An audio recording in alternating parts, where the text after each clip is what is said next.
हरे कृष्णा। आप सभी का मेरे चैनल गौर हरि में बहुत बहुत स्वागत है।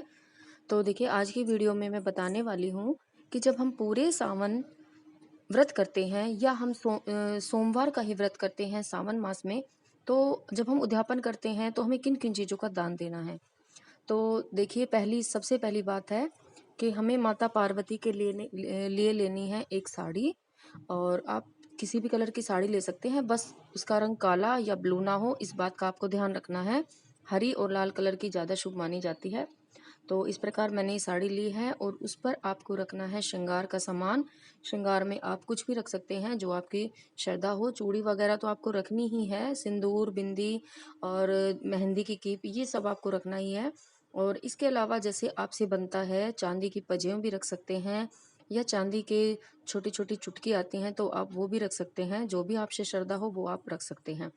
और उसके बाद आपको लेना है भोले बाबा के वस्त्र। और भोले बाबा के वस्त्र में आप सफ़ेद रंग के लें तो ज़्यादा अच्छा है। और कुर्ता पजामा ले सकते हैं, धोती कुर्ता ले सकते हैं, पैंट शर्ट भी ले सकते हैं। कोई भगवान के लिए लोई वगैरह हो तो आप वो भी ले सकते हैं। और देखिए, मैंने अब जो वस्त्र लिए हैं उन्हीं के अंदर मैंने एक दो रुमाल भी रखे हैं, जो क्योंकि गणेश जी के लिए मैंने, भगवान गणेश जी के लिए, कार्तिकेय जी के लिए, नंदी जी के लिए, जो सबके लिए मतलब एक एक रुमाल मैंने रखे हैं। तो इसी प्रकार आप भी रख सकते हैं। और अगर आपसे बनता है तो आप पूरे शिव परिवार की पोशाक अपने घर से बनाकर बहुत सुंदर सी और भगवान को पहना सकते हैं। अपने हाथों से माता पार्वती का लहंगा बना सकते हैं। तो ये सब आप दान कर सकते हैं। और मैंने लिए हैं कुछ बर्तन, तो आप बर्तन ले सकते हैं, कुछ भी ले सकते हैं। आप चाहो तो इन बर्तन में कुछ भर कर वो भी दान कर सकते हैं। और बर्तन में आप जो आपसे बन पड़े वो ले सकते हैं। और भगवान भोलेनाथ के ऊपर, शिवलिंग के ऊपर आपने मंदिर में देखा है कलश होता है, आप वो कलश भी दान कर सकते हैं। कलश नहीं बनता है तो आप ये लोटा, जैसे मैंने लिया है तांबे का, तो ये लोटा दान कर सकते हैं। तो देखिए, आप मंदिर में जाते हैं, आपने देखा होगा मंदिर में लोटे रखे रहते हैं। तो लोटे लोटे आप जब लोटा मंदिर में दान करते हैं और उन लोटों से जब कोई जल चढ़ाता है भोलेनाथ पर, तो देखिए कहीं ना कहीं पुण्य आपको भी मिलता है। तो आप जोत भी ले सकते हैं, मंदिर में जोत दान कर सकते हैं। और कोई भी फल आप घर में आपके पास जो हो, फल ले सकते हैं। तो और ये मैंने लिया है सूखा सीधा। और अगर आपसे बनता है तो आप पंडित पंडितानी को घर पर बुलाकर भी भोजन करा सकते हैं। और आपसे नहीं बन रहा है तो आप ऐसा सूखा सीधा मंदिर में दान कर सकते हैं। और इस जो सीधा मैंने लिया है, देखिए उसमें आटा, चावल, घी और नमक, ये जो मैंने दिखाया ये बहुत ही ज़्यादा ज़रूरी है।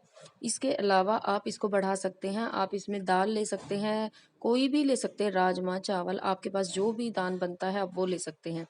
और मैंने भोले बाबा के लिए लिया है चंदन, क्योंकि चंदन जो है आप अगर दान करते हैं तो उसका बहुत ही ज़्यादा फल मिलता है। तो चंदन अगर हो सके तो आप ज़रूर दान करें। और जनेऊ, भोलेनाथ के लिए आप जनेऊ दान करें। और अगर हो सके तो आप रुद्राक्ष की माला ला सके तो रुद्राक्ष की माला दान करते हैं। तो और अगर उस रुद्राक्ष की माला से पंडित जी जप करते हैं तो देखिए आपको बहुत ही ज़्यादा पुण्य मिलता है। तो रुद्राक्ष की माला अगर हो सके तो अवश्य ही दान करें। और इन सब दान करने के बाद आप इस पर दक्षिणा ज़रूर रखें। और दक्षिणा में आपको 1 रुपया ज़रूर रखना है, क्योंकि 1 रुपया अगर हम नहीं रखते हैं तो वो अशुभ माना जाता है। तो इसलिए हम शुभ दान कर रहे हैं, शुभ घड़ी का, तो इसलिए 1 रुपया आपको अवश्य ही रखना है। और इन सब के अलावा आप भोले बाबा के लिए देखिए चांदी के छोटे छोटे आपको सुनार की दुकान पर मिल जाएंगे, छोटे छोटे डमरू बनते हैं। और त्रिशूल आता है चांदी का बेलपत्र आता है।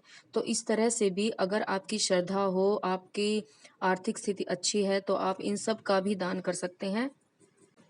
और देखिए, जिसने सोमवार के व्रत किए हैं सावन मास में तो वो सोमवार को इन सब चीज़ों का दान करे। और जिसने सावन मास में पूरे सावन व्रत किए हैं तो वो पूर्णिमा को ही दान करें। तो इसी तरह आपको दान करना है। और देखिए, इसमें आप सावन महात्म की जो किताब आती है आप वो भी दान कर सकते हैं, उसका भी बहुत ज़्यादा फल मिलता है। और जिस दिन आप उद्यापन करते हैं उस दिन शिव जी के मंदिर में जाकर आप दीपक अवश्य जला के आएँ, शिव पूजा अवश्य करके आएँ और तभी आप दान दें। और अगर आप मंदिर में नहीं जाते हैं तो घर पर भी आप मिट्टी के शिवलिंग बनाकर पार्थिव शिवलिंग जो बनता है घर पर, तो आप उनकी भी पूजा कर सकते हैं। और उसके बाद आपको इन सब चीज़ों को मिनस कर, पानी से हाथ फेर कर और तब दान करना है और भगवान से प्रार्थना करें कि हे भोलेनाथ, अगर हमारे से कोई कमी रह गई है तो आप हमें क्षमा करना। और हमने जो व्रत किया है और हमें उसका पूर्ण फल मिले। और इसी प्रकार से आपको हाथ जोड़ने हैं, सबको मिनसना है। और ये सब करने के बाद आपको इन सब चीज़ों का मंदिर में दान करना है।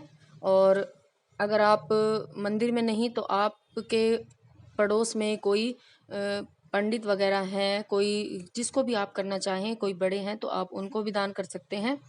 लेकिन आप मंदिर में करते हैं तो ज़्यादा फल मिलता है, क्योंकि जो लोटा वगैरह आप मंदिर में दान करेंगे तो उससे जब शिव जी को जल चढ़ाते हैं सभी लोग आकर, तो उसका आपके बहुत फल मिलता है। तो इन सब चीज़ों का आप रखिए ध्यान। और मेरी वीडियो देखने के लिए आपका बहुत बहुत धन्यवाद। हरे कृष्णा, जय श्री कृष्णा।